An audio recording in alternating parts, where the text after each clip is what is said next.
ഒരു പാതിരേക്ക് മുറ്റത്ത് ബൈക്ക് കൊണ്ട് നിർത്തി ഹോൺ അടിക്കും. ഇറങ്ങി വരണം.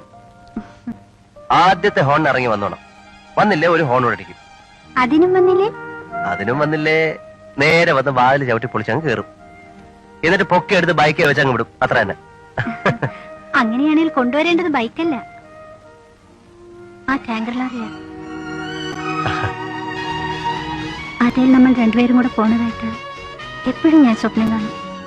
ആകാശമാകെ കണിമല കതിരുമായി പുലരിപ്പോൾ വരൂ. ആകാശമാകെ കണിമല കതിരുമായി പുലരിപ്പോൾ വരൂ. പുതുമണ്ണിനു പൂവിടാൻ കൊതിയാ